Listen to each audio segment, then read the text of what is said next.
Oke, selamat datang semua di Dewa Talks, high quality, trusted, free webinar in Indonesia with passionate experts yang dipersembahkan oleh Dewa Web, penyedia layanan cloud hosting terpercaya di Indonesia dan partner kamu untuk sukses online.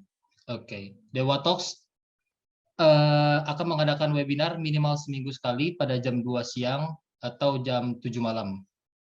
Materi hari ini itu membangun personal branding di era digital untuk kebutuhan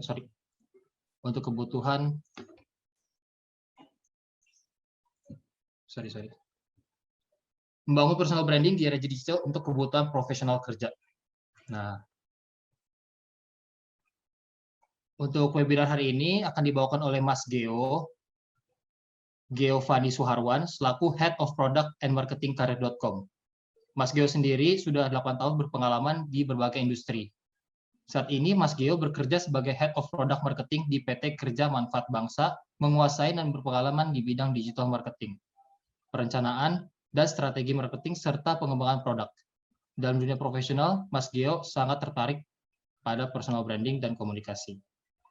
Mengenai karir.com sudah berdiri sejak tahun 1999 dan merupakan portal karir pertama di Indonesia sejak tahun 2018.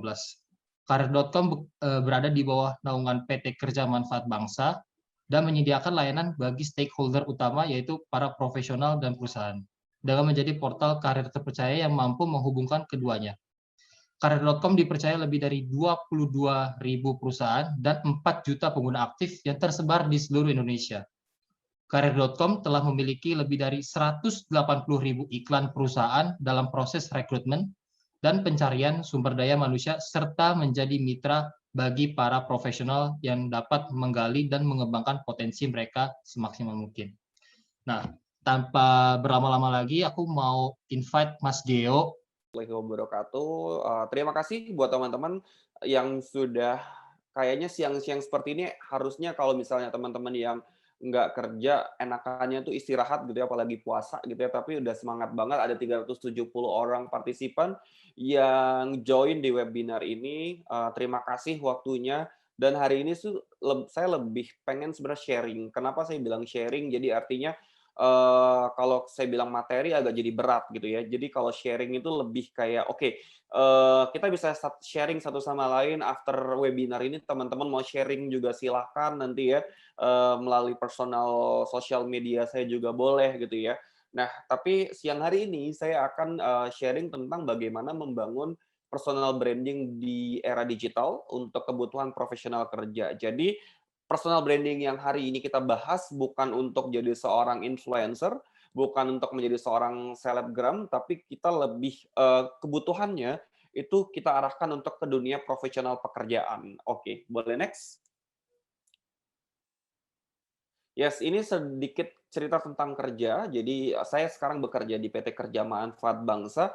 Actually dulunya adalah PT Karir Group Asia. Jadi tahun 2014 kerja ini terbentuk dengan websitenya kerja.com ya. Perjalanan waktu sampai sekarang akhirnya di 2020 kita punya 4 existing product. Existing produk kita apa aja? Sebenarnya ada kerja.com as a community.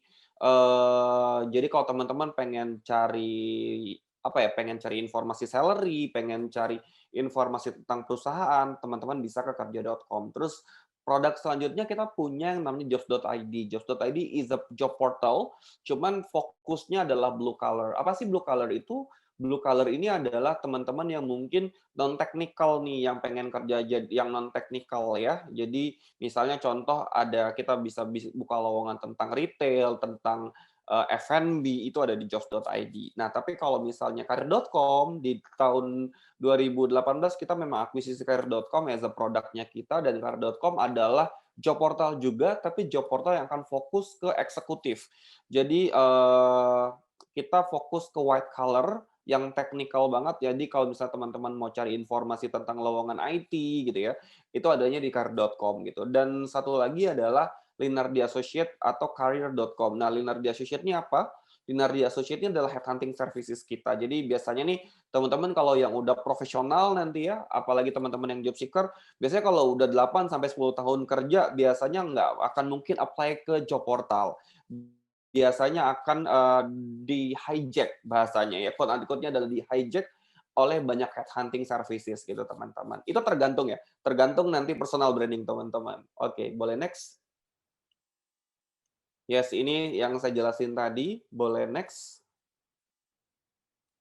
Yes, nah ya balik lagi perkenalkan nama saya Giovanni Suharwan, currently saya seorang, pekerja yang bekerja di PT Kerja Manfaat Bangsa as a Head of Marketing and Product. Ya, jadi saya ngapain sih biasanya day to day-nya, saya sehari-harinya memang handle 2 departemen, ada departemen marketing dan departemen produk.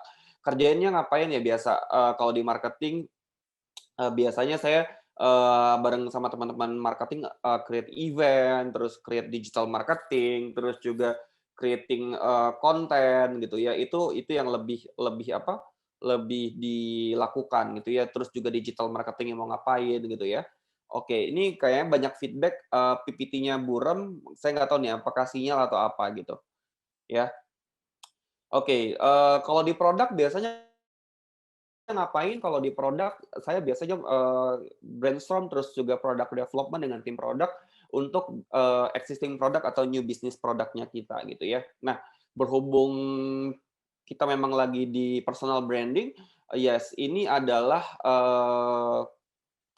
sosial media yang saya punya, jadi silakan kalau teman-teman mau follow silakan. Jadi biasanya fungsinya sosial media buat saya adalah saya pisah-pisah nih teman-teman. Nah ini terkait, personal branding nih. Kalau biasanya kan gini, semua orang campur ya sosial medianya. Nah kalau di saya biasanya akan fokus di sosial media. Contoh, kalau di LinkedIn ini fokus banget untuk, profesional. Jadi saya biasanya posting sesuatu di LinkedIn itu hubungannya sama pekerjaan, hubungannya sama brand saya gitu ya, hubungannya sama corporate saya, itu yang biasanya saya, lakukan. Jadi kalau di LinkedIn kalau teman-teman mau search nama saya bisa Geo, spasi Fani, spasi Suharwan gitu ya. Nah, bedanya sama Instagram apa? Kalau di Instagram biasanya saya nggak akan terlalu banyak post tentang pekerjaan saya, tapi currently saya post biasanya adalah daily activity saya. Jadi, eee, kegiatan saya ngapain gitu ya, saya punya stok foto apa gitu, biasanya itu yang saya lakukan. Tapi kadang-kadang juga biasa main polling di sosial media. Jadi, circle-nya memang benar-benar biasanya yang memang udah kenal sama saya itu biasanya akan tap in di Instagram saya gitu. Tapi kalau misalnya mau follow Instagram saya juga boleh, saya ada di Geo, sama semua nama saya tuh sama, Geo spasi Fani spasi Suharwan gitu ya. Karena mengikuti perkembangan zaman, jadi akhirnya saya juga main TikTok untuk lebih tahu nih sebenarnya algoritma TikTok seperti apa, konten-konten yang disukai oleh, followers di TikTok itu seperti apa, balik lagi nanti hubungannya sama pekerjaan biasanya teman-teman. Nah, tapi kalau di Twitter, ngapain sih biasanya saya di Twitter? Saya biasanya kalau di Twitter selain, mungkin mungkin apa ya, mungkin jadi sering nge-tweet gitu ya, tapi saya lebih sering adalah baca berita. Karena biasanya update, berita tuh lebih update, lebih cepat di Twitter gitu ya kalau sekarang gitu. Jadi itulah fungsi, sosial media buat saya teman-teman ya. Boleh next? Oke, hari ini yang akan saya bahas itu ada circle tentang personal branding. Yang pertama adalah membangun personal branding, yang kedua adalah platform personal branding, dan yang ketiga adalah personal branding dalam CV, dan yang keempat ini kita akan bahas juga nih sebenarnya hack gimana sih sebenarnya kita bisa keterima atau bisa dipanggil interview kalau kita apply di job portal gitu ya. Oke, next. Oke. Kira-kira teman-teman nah ini saya minta minta komen teman-teman di kolom chat silakan, di sini ada 2 orang, ada Reza Rahardian dan Awkarin gitu ya teman-teman. Teman-teman boleh nggak sebutin di kolom chat gitu ya, 3 hal yang teman-teman ketahui tentang 2 public figure yang ada di gambar tersebut, boleh silakan. Nanti saya akan bacain, 2 sampai 3 orang nih yang udah, masuk ke kolom chat.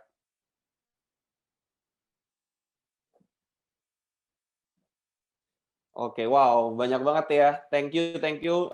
Mungkin saya random, terima kasih yang sudah jawab. Saya coba random ke, oke. Saya coba bacain, dari Novena Adelwis ya. Reza itu profesional, aktor multiperan Habibie gitu ya. Oke. Oke, kalau yang Awkarin coba nih. Dari mau ini kayaknya memang kalau cowok-cowok trademark Awkarin banget nih. Dari Maulana Agung Saputro. Awkarin biarpun diselingkuhin tapi dia bisa bangkit dan buat sukses. Oke, ada lagi mungkin? Oke. Awkarin seksi endorse fashion dari Hellis, oke.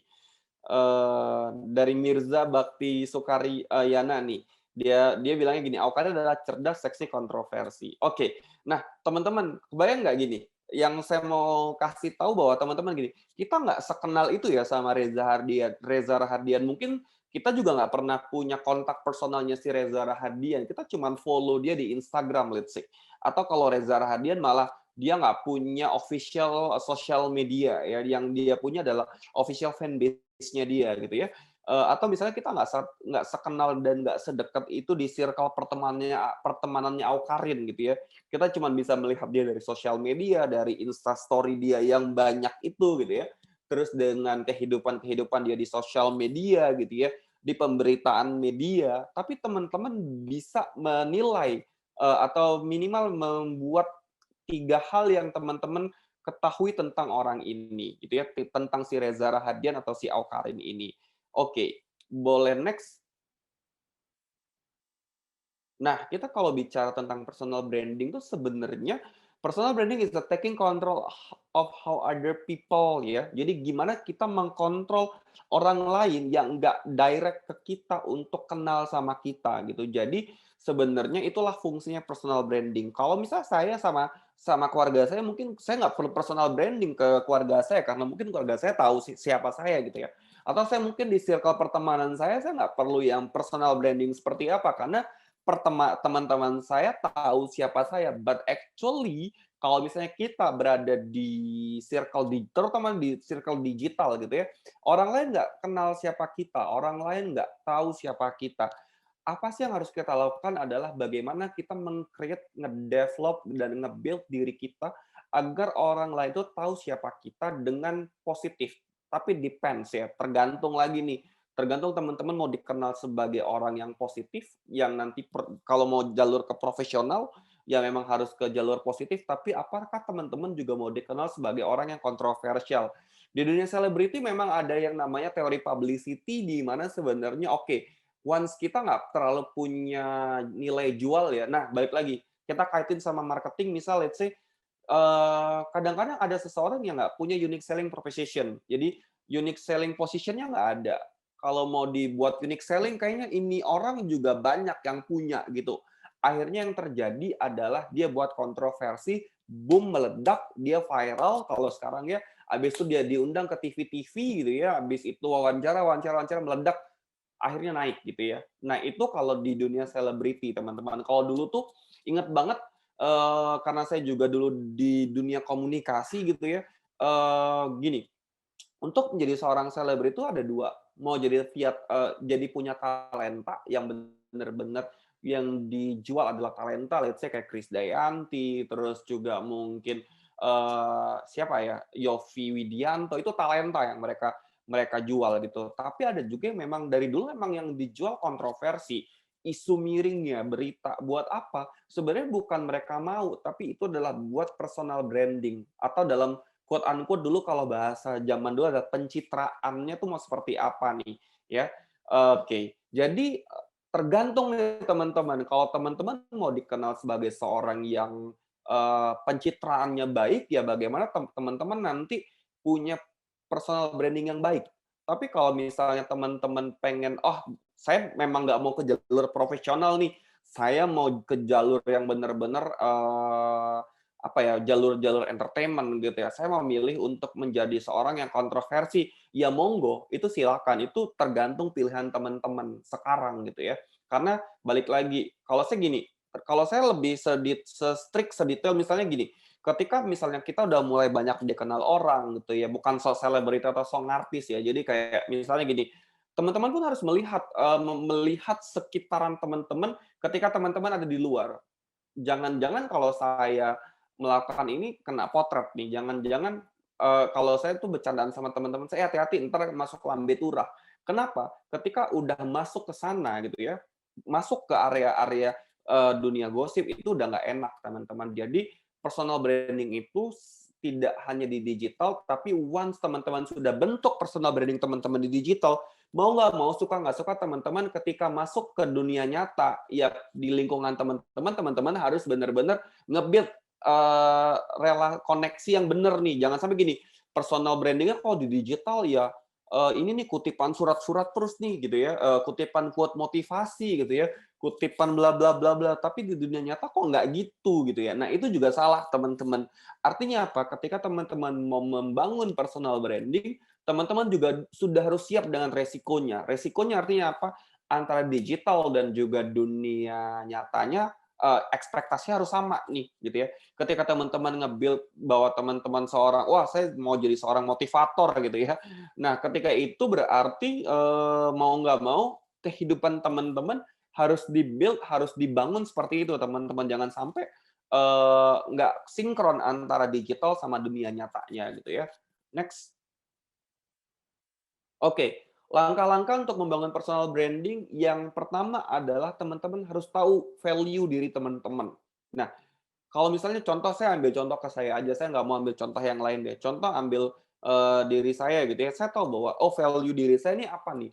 Let's say saya emang suka baca, saya tertarik sama komunikasi, saya tertarik sama marketing, saya tertarik sama teknologi. Misal mau gimana nih, value yang mana yang mau saya ambil gitu ya. Nah, jadi teman-teman juga harus sudah tahu nih value diri teman-teman itu apa, untuk teman-teman bangun di personal branding. Satu lagi, misalnya contoh, saya memang sangat cukup aktif dulu di, organisasi, kemahasiswaan gitu ya. Nah itu value value karena anaknya cukup aktif, saya memang nggak terlalu suka yang, apa ya, yang cuman kuliah terus balik kantin, kuliah balik kantin, akhirnya saya, cukup cukup intens ke kemahasiswaan, ke organisasi, itu adalah value diri. Jadi teman-teman harus tahu dulu nih, ketika membangun personal branding, value diri teman-teman nih apa. Jangan sampai gini, ada banyak kesalahan, saya bilang kesalahan ya teman-teman, di mana misalnya gini, dia nggak tahu value diri dia, dia hanya mengikuti tren. Ketika dia terseret dari tren tersebut, oke, dia masuk ke circle tren tersebut, tapi dia akan stres sendiri. Banyak juga nih saya baca di konten kreator yang sekarang sebenarnya diri dia nggak gitu. Tapi karena dia ngikutin tren, ngikutin engagement gitu ya, dia akhirnya nge-build dia sebagaimana rupa, akhirnya mirip dengan tren. Padahal value-nya bukan itu. Misalnya contoh gini, dia adalah seorang pelawak, tapi karena trennya bukan seorang pelawak, jadinya tren motivator, akhirnya dia nyerempet ke motivator gitu ya. Terus bingung nih, kenapa? Nah, ketika kita nggak ketemu sama value diri kita, akhirnya akan stuck. Dan kalau stuck, terjadi pergolakan batin, teman-teman. Dan itu yang akan sangat ngebuat kayak kena beberapa beberapa konten kreator juga saya baca, kena di mental health-nya mereka gitu. Karena kenapa? Salah ngeset value diri, teman-teman. Jadi buat sekarang, kalau emang teman-teman mau bangun personal branding, mau di digital, mau di dunia nyata, tahu dulu nih value diri teman-teman apa, gitu ya. Next. Nah, ini, yang selanjutnya adalah konsisten, teman-teman. Jadi gini, konsisten tuh dalam artian gini, teman-teman udah tahu bahwa, oh, saya kalau di sosial media, misalnya contoh let's say kayak saya udah tahu nih kalau konsisten, konsisten di sosial media, saya bagi-bagi nih, LinkedIn buat apa, Instagram buat apa, Twitter buat apa, TikTok buat apa, gitu ya. Nah, saya konsisten tuh teman-teman. Artinya apa? Ketika di LinkedIn saya nggak akan mungkin publish kegiatan sehari-hari saya, gitu. Atau ketika di LinkedIn saya nggak akan mungkin mau merespon atau share hal-hal yang berbau-bau politik, contoh ya, gitu ya. Atau misalnya saya nggak akan buat, konten tentang yang berbau tidak profesional atau tidak nyambung sama dunia pekerjaan. Begitu sebaliknya, ketika di Instagram sama, saya paling tidak suka misalnya buat hal-hal yang nyerempet ke SARA. Menurut saya, eee agama, sosial, politik itu adalah kepercayaan orang masing-masing. Saya tidak akan menyinggung hal-hal tersebut, sehingga yang saya lakukan adalah, benar-benar konsisten bahwa kalau di Instagram saya akan ngebuat diri saya, daily life activity aja gitu ya, konsisten dengan konten-konten itu gitu. Kalau di TikTok, karena memang saya hanya mau lihat algoritma atau apa, mungkin konten-konten yang saya buat belum bangun personal branding saya. Kalau di Twitter sama, saya karena hanya ingin melihat update berita, ya nggak mungkin saya akan, benar-benar, banyak posting di Twitter, apalagi untuk tweet war atau apa, saya nggak terlalu suka tuh dengan hal-hal yang seperti itu. Nah, balik lagi nih, kalau konsisten apa sih sebenarnya konsisten gini, kalau teman-teman udah memang mau posting tentang misalnya motivasi, ya terus, konsisten tuh, postingan tentang motivasi atau teman-teman mau, konsisten posting tentang sesuatu hal, jangan turn off gitu ya. Turn off itu artinya apa? Kadang galau, kadang tiba-tiba buat status percintaan, kadang buat status motivasi. Jadi orang bingung, teman-teman mau mau ngapain sih sebenarnya di personal branding teman-teman. Nah, ini yang harus kita benar-benar pahami tentang konsistensi teman-teman. Oke, sebentar ya.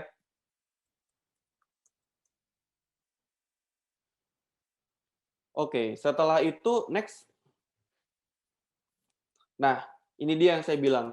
Setelah tahu value diri, konsisten, ada lagi nih teman-teman yang harus teman-teman paham adalah unique selling. Unique selling itu di mana teman-teman benar-benar tahu, uniqueness teman-teman tuh apa. Apa yang teman-teman mau jual dari personal branding teman-teman. Itu yang harus, ada dan benar-benar ini nih, 3 step membangun personal branding buat saya gitu ya teman-teman. Oke, next. Nah ini, yang saya bilang sosial media itu sama dengan platform personal. Bayangin nggak kalau seorang CEO-nya Tokopedia ngebuat status galau di apa, di sosial medianya, itu sangat nggak mungkin kan teman-teman. Nah jadi makanya saya bilang, kita sudah tahu bahwa sosial media itu adalah platform personal branding teman-teman buat sekarang gitu ya.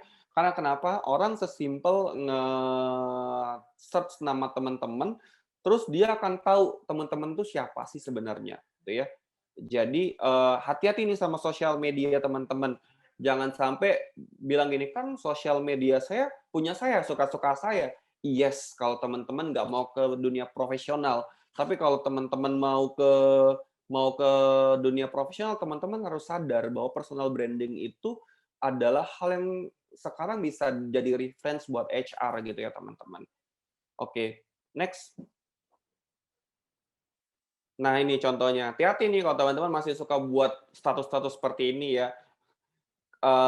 Lihat deh sekarang mulai cross check gitu ya, di Facebook, di Instagram teman-teman. Kalau masih ada yang hal-hal yang kayak gini nih, hati-hati nih teman-teman.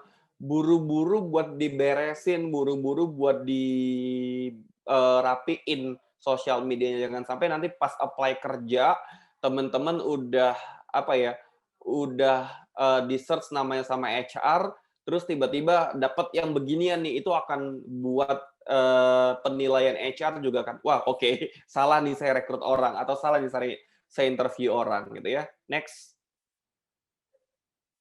Yes, hati-hati sama jejak digital. Kalau teman-teman yang sekarang suka banget berantem di sosial media, suka banget komen-komen negatif di sosial media, hati-hati.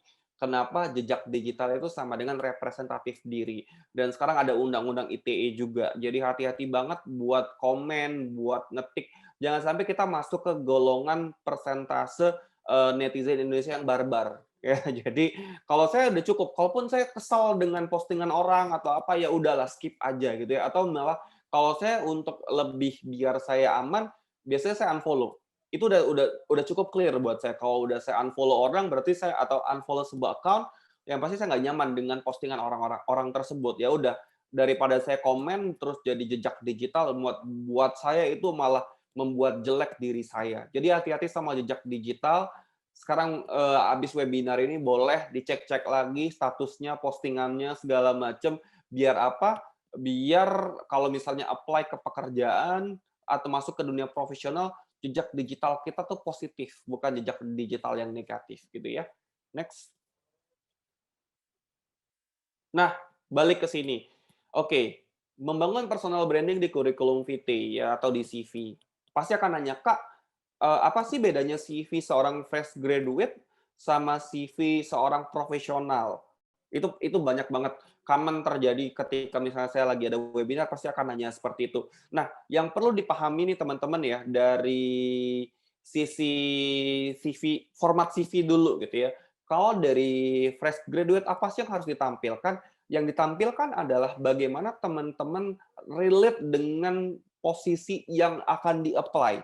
Contoh, kalau teman-teman pengen apply menjadi accounting, staff accounting di satu perusahaan, CV teman-teman itu menceritakan bagaimana teman-teman tuh memang punya basic accounting atau punya background education accounting, teman-teman, ya. Kalau misalnya teman-teman emang nggak punya background itu, nggak punya basic itu tentang accounting, much better adalah jangan pernah apply ke posisi yang memang nggak ada relate sama CV teman-teman, gitu ya.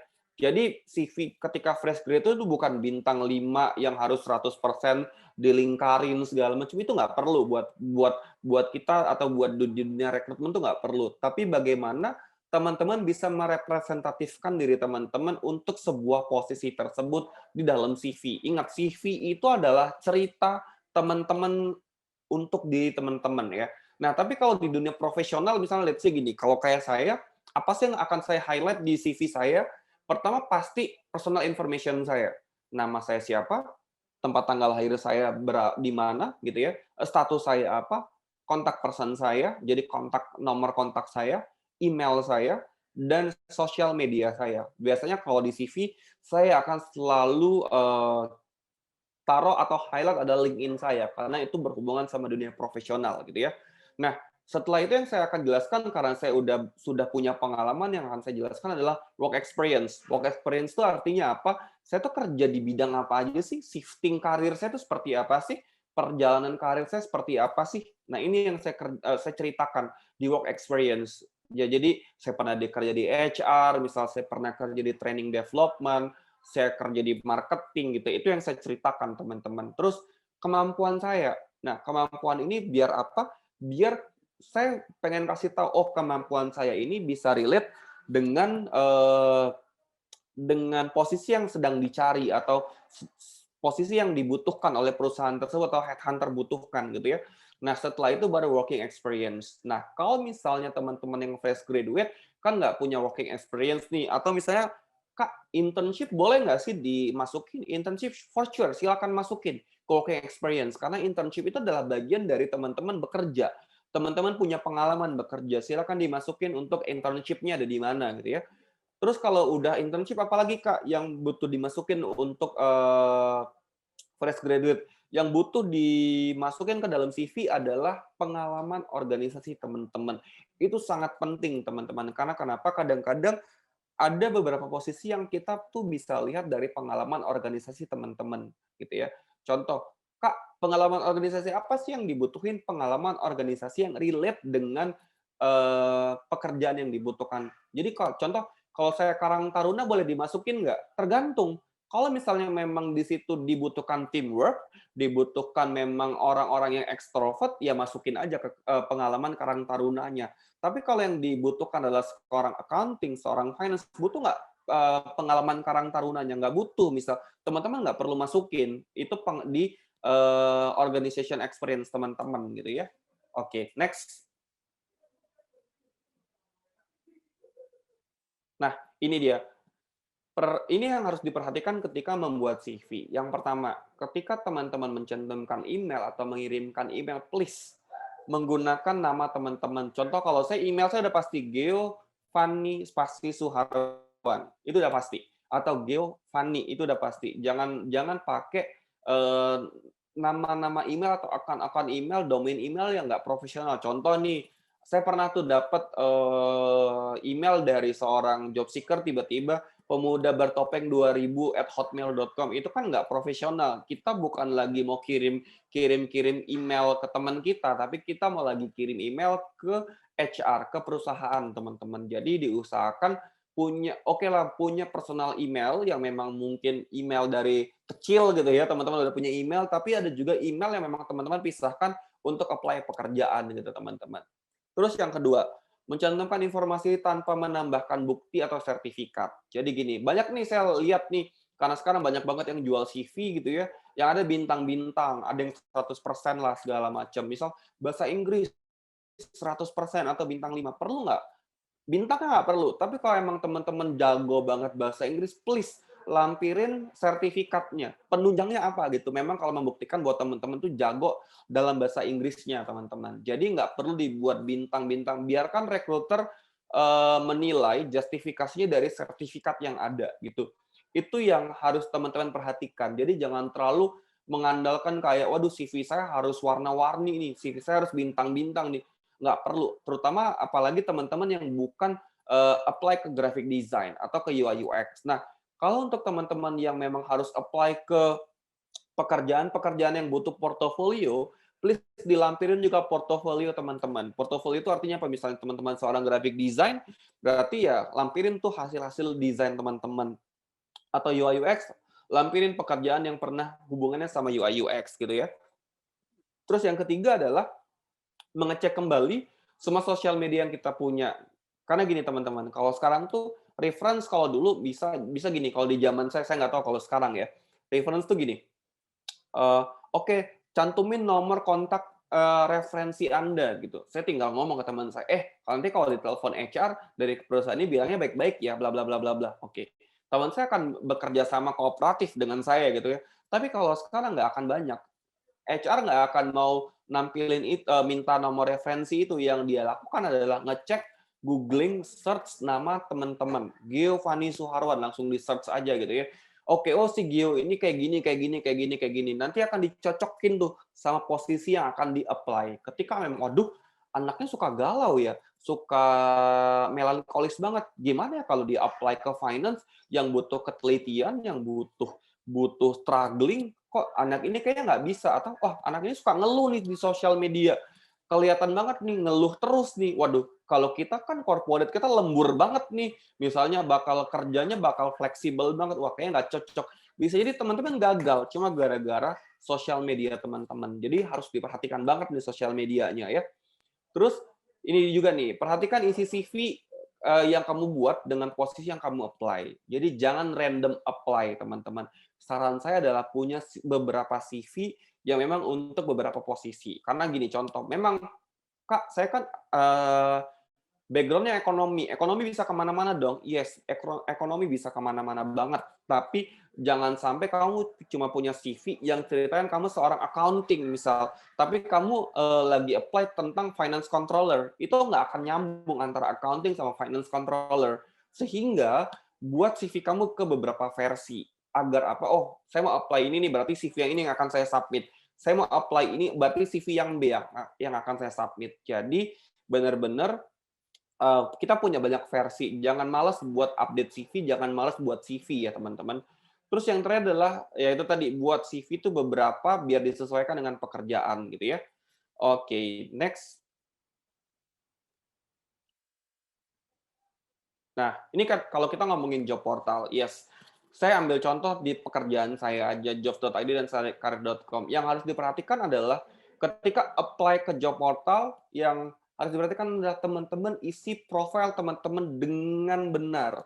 Contoh, kayak saya, oke, saya kuliah di mana, S1 saya kuliah di Universitas Sriwijaya, contoh. Jadi saya akan isi S1-nya di Universitas Sriwijaya, S2-nya di mana gitu ya. Nah, itu benar-benar semua profil harus dilengkapi agar teman-teman tidak kena sistem algoritma. Karena setiap job portal pasti punya algoritma, di mana misalnya punya yang namanya kesesuaian profil. Ketika teman-teman nggak lengkapin profil, terus teman-teman apply pekerjaan, dan teman-teman akan dibaca tuh sama sistem, waduh, ini profilnya nggak lengkap, berarti dia nggak usah masuk deh ke sistem. Ya. Nah, satu lagi, kalau bisa adalah, kalau ya namanya juga job portal ya teman-teman, yang kerja di depan tuh sistem, mesin gitu ya. Kalau teman-teman apply ke pekerjaan yang nggak sesuai dengan background teman-teman, kayak teman-teman bilang, "Udah deh, semua aja saya apply." Ibaratnya, masa sih dari 1.000 yang saya apply nggak ada yang nyangkut? Nggak gitu, teman-teman. Jadi teman-teman kalaupun mau apply 1.000 yang relate sama background teman-teman, relate dengan profil teman-teman. Jadi jangan sampai sembarang apply, karena nanti akan terbaca jadi spam, teman-teman. Nah, itu yang harus diperhatikan juga gitu. Next. Oke, itu aja materi dari saya. Silakan kalau saya kembalikan ke moderator atau mau Q&A silakan. Terima kasih, buat kesempatannya. Didit Setiawan. Oke. Tanya, gimana mempersonalkan branding diri kita yang sudah memiliki dua kalian yang berbeda. Contohnya kayak akuntansi dengan teknik lingkungan nih. Terima Oke. kasih. Oke, jadi kalau pertanyaan bagaimana mempersonalkan membuat jadi personal branding tuh beda sama kompetensi ya, Didit ya. Jadi gini, kalau Didit tuh balik lagi ke Didit, Didit mau dikenal sebagai apa nih? Sebagai orang yang memang di apa tadi, lingkungan ya? Teknologi lingkungan kah? Atau Didit mau dikenal sebagai seorang yang memang suka accounting? Nah, itu skill set kompetensi. Kalau dari sisi CV berarti kalau si Didit minimal punya 2 CV nih. Jadi ketika mau memang apply ke relate dengan teknologi lingkungan, berarti pakai CV yang teknologi lingkungan, tapi kalau misalnya untuk yang accounting berarti Didit punya CV tentang accounting. Nah, balik lagi ke sosial media. Kalau di sosial media artinya apa? Depends on Didit mau dikenal sebagai yang seperti apa? Apakah mau jago sebagai seorang accounting atau mau sebagai seorang yang memang teknologi lingkungan tadi. Tapi balik lagi, kadang-kadang personal branding itu tidak selalu berhubungan dengan skill set, ya. Tidak selalu berhubungan dengan, "Oh, saya jagonya di sini." Nggak selalu gitu, karena saya pun kadang-kadang saya nggak terlalu bahas tentang marketing saya, atau saya nggak terlalu bahas tentang pekerjaan saya, misalnya di sosial media, di Instagram. Tapi personal branding ini bagaimana kita tuh mau dikenal orang sebagai orang yang memang positif, gitu ya. Sebagai orang yang tidak pernah terjebak dalam situasi misalnya let's say SARA, terus hal-hal yang mungkin postingan-postingan yang memang tidak harusnya diposting gitu. Itu bedain antara personal branding sama skill set sih gitu. Kalau dari sisi saya gitu. Oke. Oh, jadi kita tuh harus nyiapin kalau punya dua hal yang berbeda, untuk CV-nya kita buat terpisah gitu. Yes. Oke, thank you. Betul. Ya sebagai contoh misalnya saya masih mau tetap misalnya mau masih saya highlight adalah ketika pengalaman saya sebagai seorang training fasilitator gitu ya, sebagai seorang trainer gitu.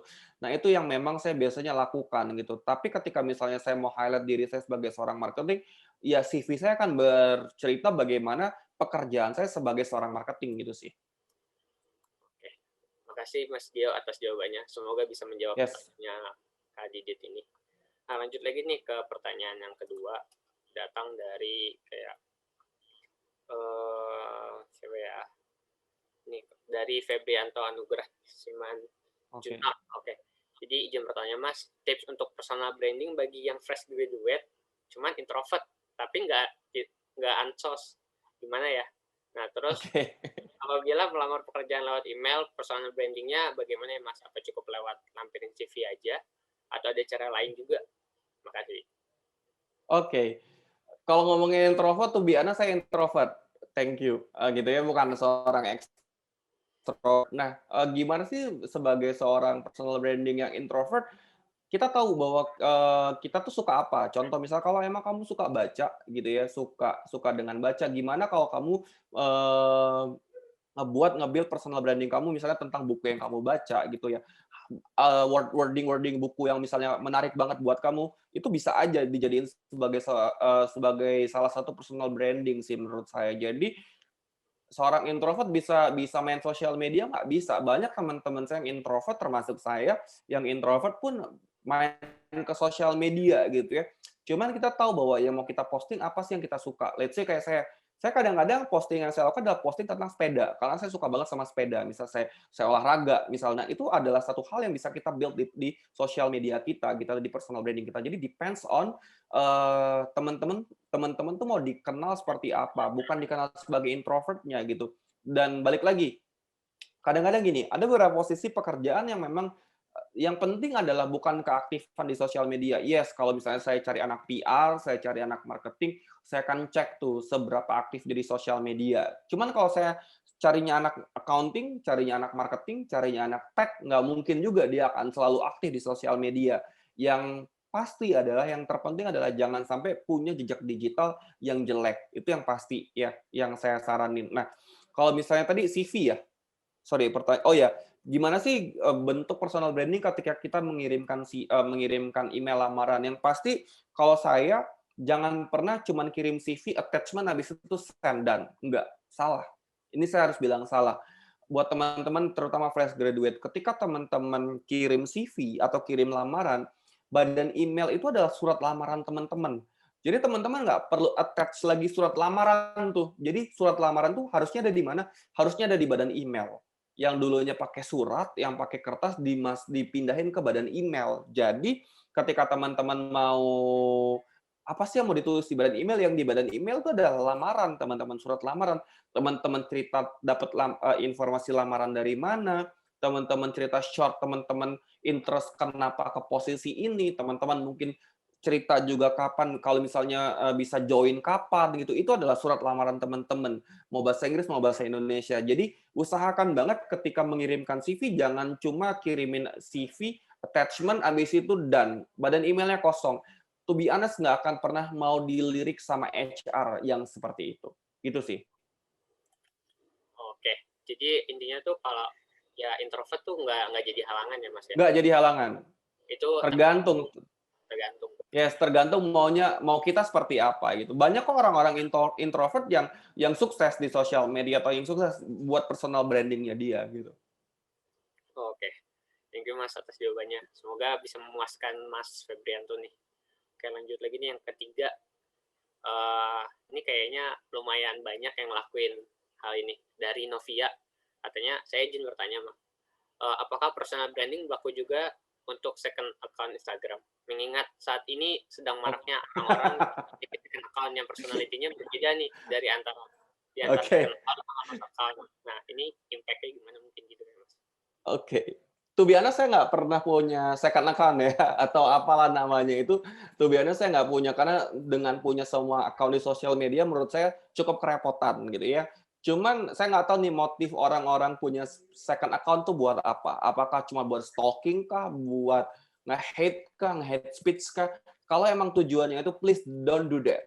Gitu ya, jangan lakuin itu, karena balik lagi, teman-teman tuh bisa di tracing. Mau teman-teman pakai personal, mau pakai fake account, mau pakai apa, yang akan di tracing adalah emailnya teman-teman. Kita akan tahu sebenarnya ya, di undang-undang ITE udah cukup jelas, dan kebanyakan orang-orang yang hate speech pakai pakai second account pun akan ketangkep gitu teman-teman. Jadi be aware dengan itu. Jadi kalau misalnya butuh nggak personal branding, to be honest, kalau saya pribadi based on my experience, saya nggak pernah punya second account. Gitu ya, saya nggak pernah punya second account. Jadi saya nggak bisa jawab tuh butuh atau nggak. Cuman kalau dari sisi saya, lihat aja nih motif kalian teman-teman punya second account tuh buat apa gitu. Dan fokus aja ke ke primary account-nya sih kalau menurut saya gitu. Itu sih.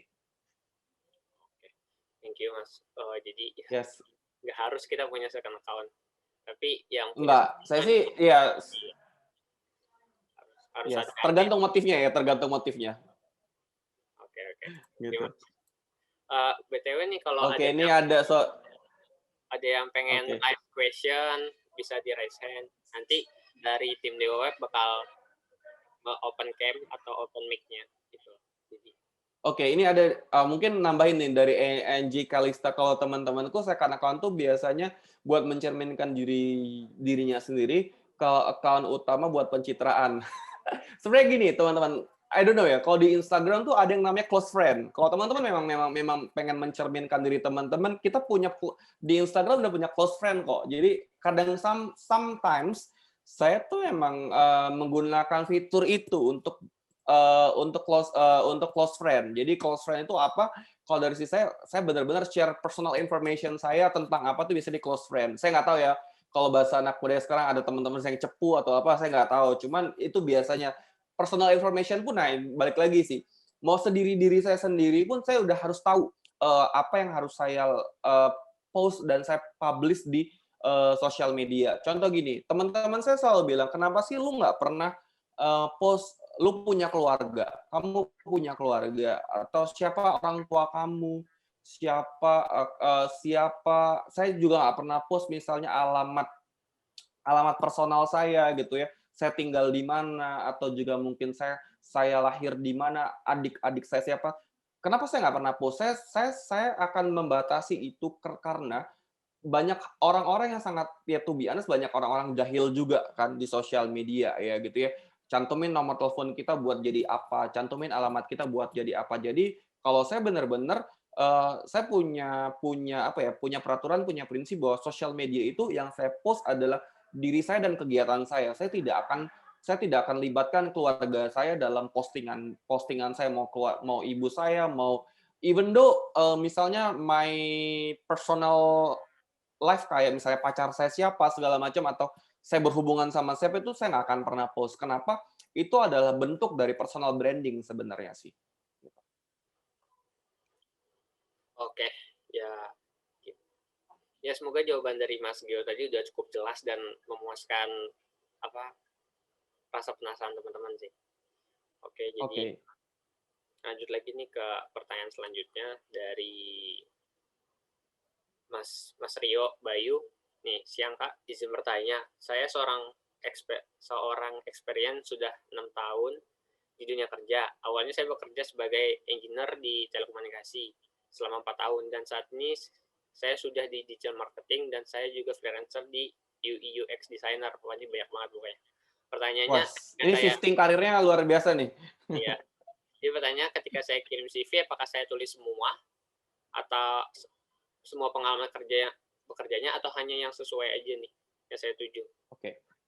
Oke. Jadi gini, kalau memang misalnya pengen cerita shifting karirnya, itu saran saya boleh banget diceritain. Jadi shifting karir dari IT ke digital marketing ke UI UX. Nah, tapi nanti gini, setelah itu kita breakdown. Breakdown tuh artinya gini, kalau memang Masnya memang mau apply ke UI UX, please ceritain detail kerjaan, experience, kompetensi tentang UI UX-nya.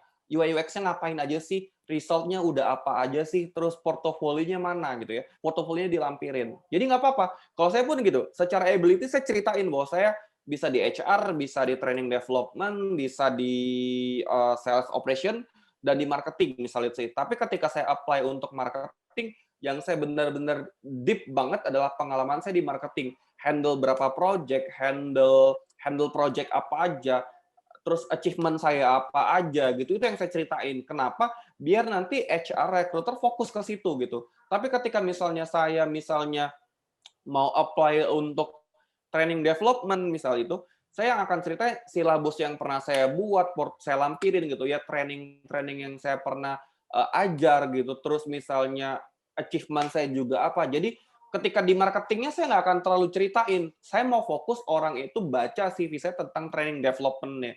Jadi penting banget dibuat fokus nih Mas, mau apply kemana, mau ke digital marketing boleh diceritain dulu bahwa karena digital marketing relate banget sama engineering, misal sama teknologi, bahwa seorang digital marketing harus ngerti sama teknologi. Nah, ini sebagai poin plus ketika cerita bahwa punya pengalaman di teknologi. Tapi nanti jangan terjebak cerita teknologinya, tapi gimana Masnya bisa explore pengalamannya di digital marketing gitu. Itu sih kalau dari sisi saya. Kalau kita bicara personal branding, balik lagi saya cuma pesan ini bukan hanya persoalan di sosial media ya, tapi teman-teman melupakan personal branding di dunia nyata teman-teman. Jadi dan kalaupun misalnya mau personal branding sosial medianya bagus, tetap harus fokus juga nih menjalin personal branding di dunia nyata. Jangan sampai nggak inline antara sosial media dengan dunia nyata. Itu yang pertama. Jadi jangan fokus, wah sosial media saya harus kayak gini, mikirin konten segala macam, tapi malah kepribadian teman-teman nggak di-upgrade, skill teman-teman nggak di-upgrade gitu ya. Itu malah salah gitu teman-teman buat saya. Apalagi kita mau ke dunia profesional. Jadi benar-benar yang perlu di-upgrade adalah skill untuk menuju dunia kerja. Nah, yang kedua adalah ketika teman-teman membuat CV, saran saya jangan punya satu versi CV, tapi punya banyak versi CV atau punya versi CV yang sesuai dengan requirements dan job yang dibutuhkan dan yang teman-teman apply. Biar lebih gampang buat HR untuk tertarik sama CV teman-teman. Jadi jangan cerita general banget terus teman-teman apply gitu. Tapi cerita hal-hal yang memang spesifik yang membuat HR yakin bahwa teman-teman bisa menduduki atau bisa bekerja di posisi tersebut. Itu sih kalau dari sisi saya gitu. Nah, kita juga ada media sosial dari Dewa Web. Kalian boleh cek di dewaweb.com. Ada juga YouTube Dewa Web di youtube.com/dewaweb.